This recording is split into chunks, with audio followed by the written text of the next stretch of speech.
What's up people, hope you're having an awesome day. I'm your host Ayman Hassan and welcome back to another video here at Most Amazing Top 10. Now there's something about the Titanic that has always just pulled me in. It's one of the oddest tragedies that ever happened in my opinion, and I know a lot worse has happened since and our hearts will go on, but come on. The movie was heart-wrenching. I've even seen the bloody animated version, which I feel like people don't know there is one. There is, it's very good. I've watched numerous documentaries on it, I've seen it all. It really just makes me feel a type of way, so here are the top 10 scary objects from the Titanic. Starting off with number 10 is the inspection card. Passenger Marion, meanwhile, originally had different travel plans, but when a coal strike delayed her scheduled trip on the Majestic, she came aboard the Titanic. On the inspection card, you can see her name and the Majestic crossed out and replaced with the Titanic instead. Marion didn't survive the shipwreck, and the card really just makes you think. They were probably on a time constraint, rushing to get somewhere, and thought if the Titanic is the quickest and soonest way to get there, then the Titanic it'll be, not having any idea of what that split decision would do. But then again, none of them knew, right? Coming in at number 9 is Amy. A bracelet was recovered from the shipwreck of the Titanic and auctioned off 100 years after the ship sank. The bracelet itself looks like a gold chain and it has Amy in the middle, made from silver and diamonds. Honestly, there was something about it that just struck me as eerie. Maybe it's the fact that Amy is probably dead right now and she could have been wearing that when the ship hit the iceberg and everything was just going down. And I think it's all the possibilities behind the bracelet which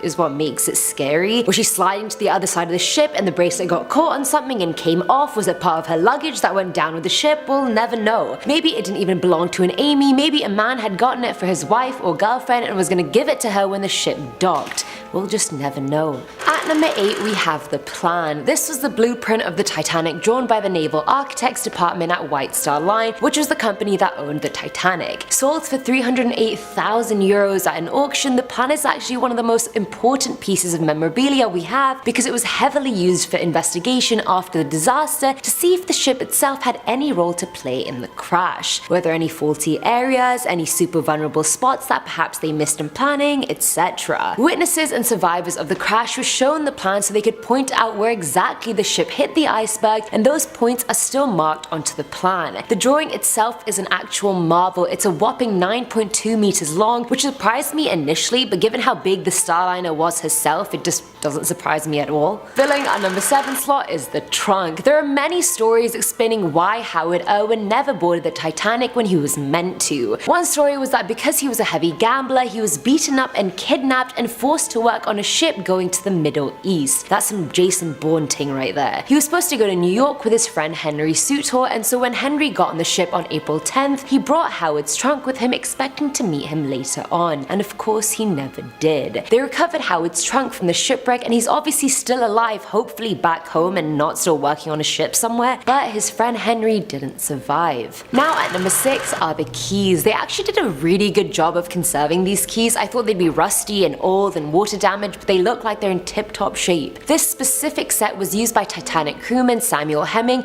who was the storekeeper of the ship. He was ordered to use it to unlock the door where the lifeboat lanterns were kept to make sure all 15 lifeboats had lit oil lamps. This was done soon after the captains realized doom was inevitable and that there was no way they were going to avoid the iceberg. Honestly, just imagine being told you have to do that and why. He was probably trying to comprehend near imminent death whilst making sure all the lamps were on. Real MVP right there. You go, Samuel. Coming in at number 5 is the violin. Sold for 1.5 million euros, this violin belonged to Wallace Hartley, who was part of the band who did live entertainment for the ship. Now if you've seen the movie, you know that the violin player starts playing when the ship goes down, and the rest of the band just joins in to kind of, mask the sound of chaos and death around everyone. And you'd think that that was just for effect since it is a movie and they're trying to pull at your heartstrings, but it actually happened. Wallace did grab his violin during the ship's last few critical moments and started playing Nearer My God to Thee, inspiring his bandmates to do the same. Honestly, imagine that being the soundtrack of your death. I don't know if I'm into it. At number 4 is the robe. I think the robe was meant to be beige originally, but after spending so long on the ocean floor, it turned this light greenish color. The silk kimono style robe was worn by a first-class passenger called Lucy Christiana, whereas other reports say it was worn by Lady Duff Gordon. Either way, she wore it as she was escaping the ship and hurrying into a lifeboat,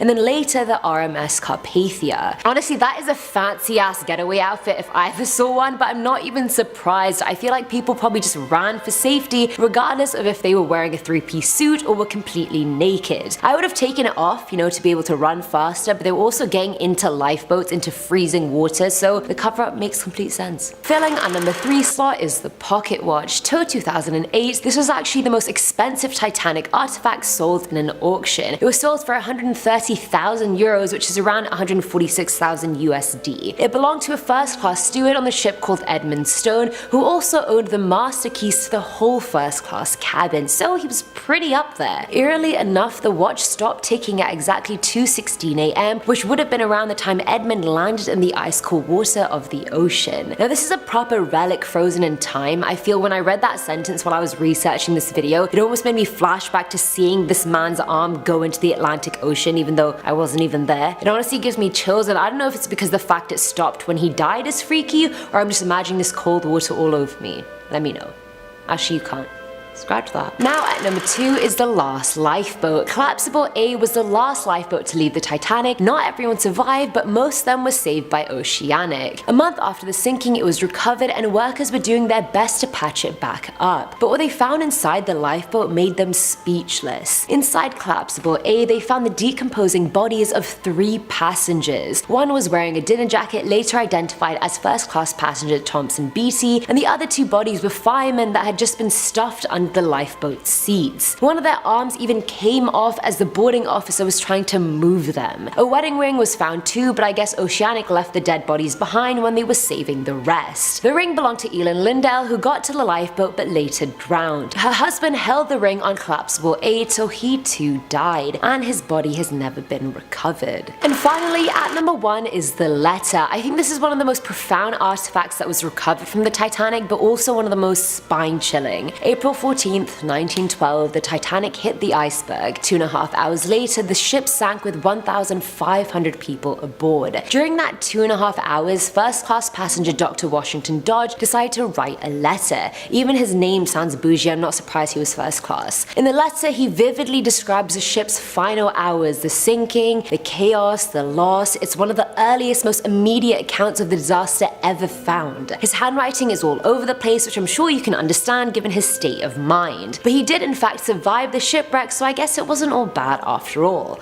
I mean, what am I saying? It was all bad. It was all bad. And that's it for today's video, guys. Having been a tragedy that basically everyone knows, this video was actually really fun to do despite how morbid the content is. I saw the movie Ghost Ship when I was young, and now every time I imagine the wreckage of Titanic underwater, I just keep imagining this ghost ship with a bunch of like first, second, and third class passengers, ghosts just milling about. Either way, let me know what you guys thought of this video, and as always, I'm your host Eamon Hassan, and I'll catch you next time. Bye!